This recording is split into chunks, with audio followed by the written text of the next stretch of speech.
continuing a video that we tried to finish, but we weren't able to. By the way, what is this called, everybody? That is a pole, also known as a point of discontinuity. We're continuing to graph rational functions and define what poles are. So, right now, if you go to your graphing calculator, right here, I'm going to hit y equals, you guys are going to help me out and clear this out. I'm going to hit alpha y equals, enter. Oh, alpha y equals, enter. What's in the numerator? I got a 2x squared, is it minus x minus 10? Okay, and in the denominator we have 2x minus 5. And by the way, before I hit graph, this right here, we know factors to 2x minus 5 times x plus 2. We did that in the last video. Divided by 2x minus 5. And so these canceled out. Now let me explain to you where you can find the whole. Whenever this cancels out, you set whatever it is equal to 0 and you solve for x. I know it's a horrible E. Okay. Solve for x. If we solve for x, if I move this negative 5 across, then that would give you 2x equals a positive 5. You just add 5 to both sides. Then if we divide both sides by 2, what is x equal to? X is equal to 5 over 2. Probably most of you will recognize that improper fraction as 2 and a half. Everybody, this is where the whole is located, where x is equal to a 2.5. So watch what happens when we look at this graph right now. I'm going to hit graph. Oh, does everybody see right there? I love this graphing calculator. You guys see that hole right there where it didn't graph that point? Now, if you have the black and white calculators, I'm sorry, it doesn't come up. I know, it's sad. All right. But right here, let's go down. Go down. What is the x value right here if we were to go straight down? What's the x value?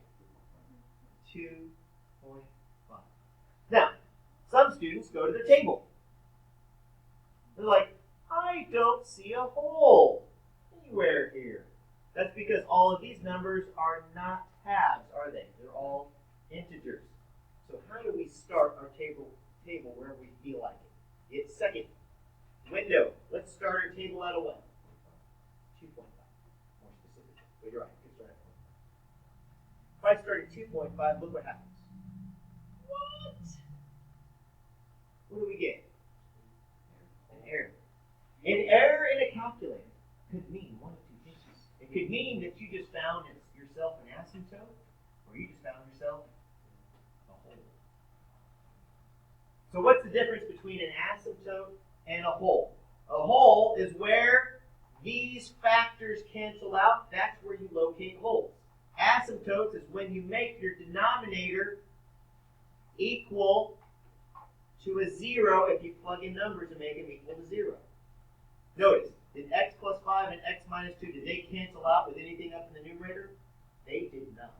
However, this one did. So let's go into problem number 3 and see if we can figure out what problem number 3 has. I know, suspense is killing me. All right. What you have to know how to do, go ahead and say it, Emily. What do you have to know in order to do these problems? Factor. That's right, you got to know how to factor. If you don't know how to factor, then these problems are going to be kind of difficult for you without a graphic calculator. So right now, we know how to factor, so we're going to factor these. By the way, I'll just factor the bottom one for you, just because I'm being nice. Here we go. X times x is x squared, and x times negative 4 is negative 4x. On your own right now, I want you to find two numbers that add together to equal a negative 1, and two numbers that multiply together to equal a negative 12. If you found them, don't tell me. Give other people a chance to find them on their own. But I will say this. You need to start with the factors of the last coefficient. In this particular case, start with factors of 12. I'm going to pause the video, and then we'll see how y'all did. All right. So we're looking for factors of 12. Well, the factors of 12 are 12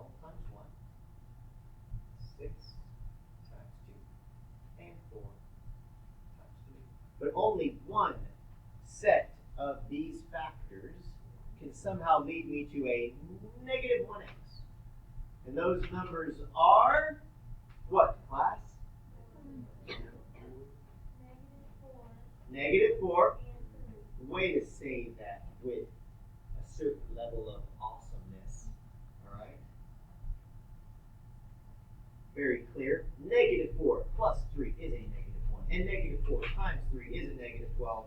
So yes, Matheson, you will go down in YouTube glory as knowing your stuff. You're now immortal. Good job. Now, after I've factored these, let me rewrite everything with everything factored. Here we go. Then I'll pause for just a second. I've got an x minus 4. I've got an x plus 3. And that's all over. And x times an x minus 4. Now, some of you are already wanting to do something right now. You're wanting to get your red pin out and make something bleed. What do you want to bleed? X minus 4 is right. Boom, boom. When you do that, what have you just found, everybody? You found a hole. You found a hole where x minus 4, come on board, wake up. X minus 4 is equal to a 0. So where is your hole located? Where x is equal to the number 4. That right there, my friends, is one of your answers. You found a hole. It's where x is equal to a 4. Now, I'm going to highlight something because, Houston, we have a problem. There is a number in the world that would cause a lot of mayhem if you were to plug in a certain number right there in the denominator. Anybody know what number would be a bad number to plug in right there? 0.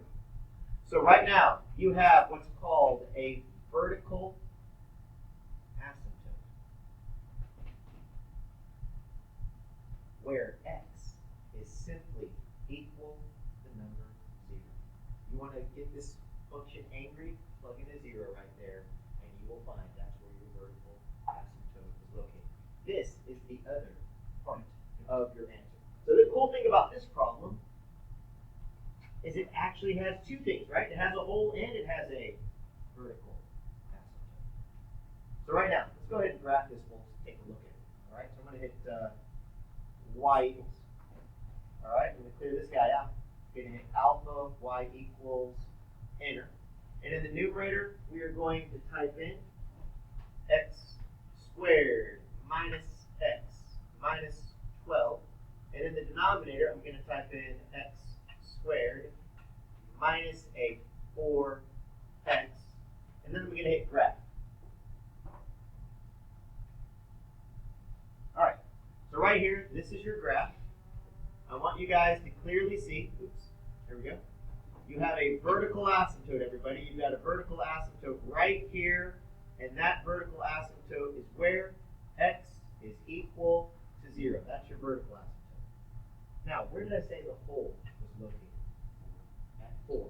Now, unfortunately, you can't see a hole in the graph. Now, if I wanted to draw in the hole, I'd go over 1, 2, 3, 4, and right here, you would actually have a hole in the graph. If I asked you to graph it, that's where you would place the hole in the graph. Now here's how you check it. Go to your table. Oh, let's start at 0. Second window, let's start at 0. Get back to normal. This is where students get confused. That says error, that says error. This is where your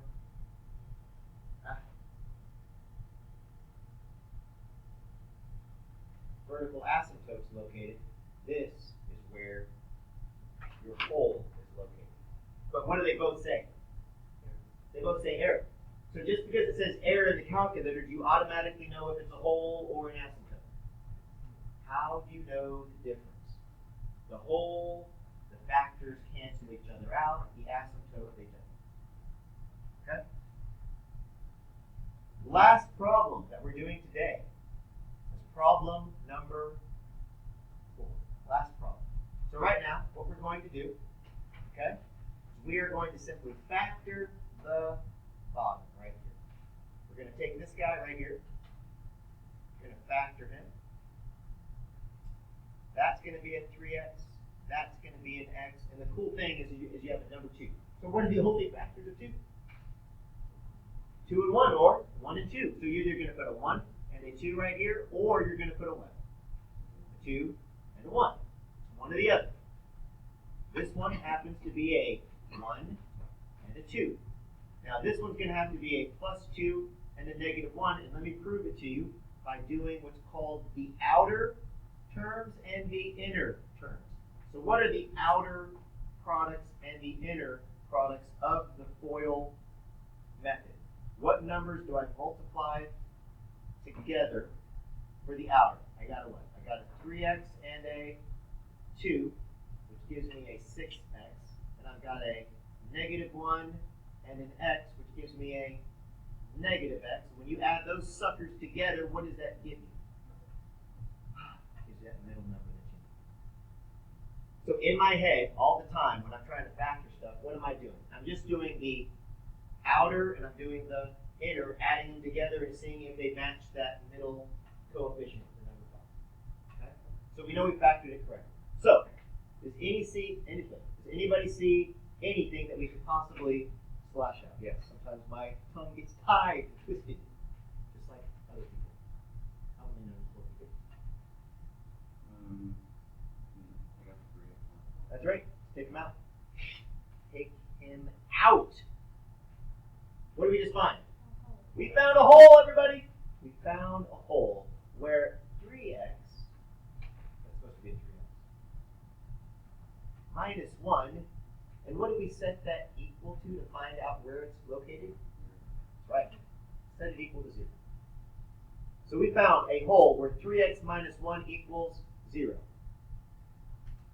So let's calmly solve this. Let's do this nice and slow.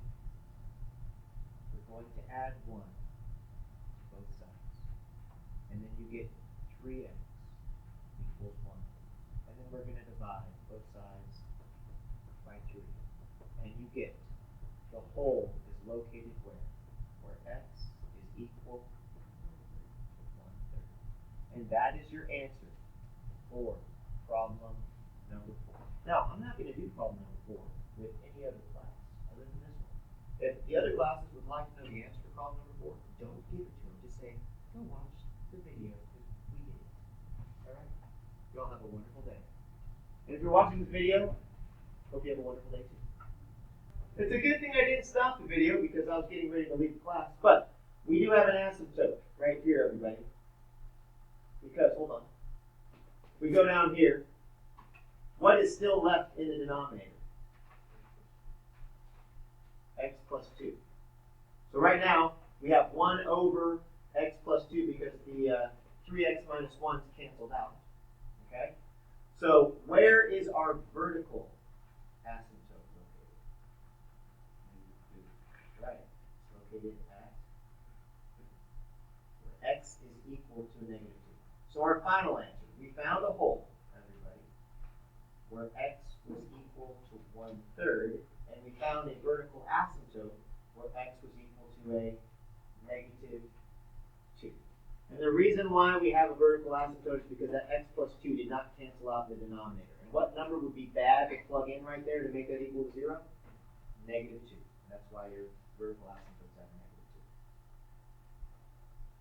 2. Now you can have a good day.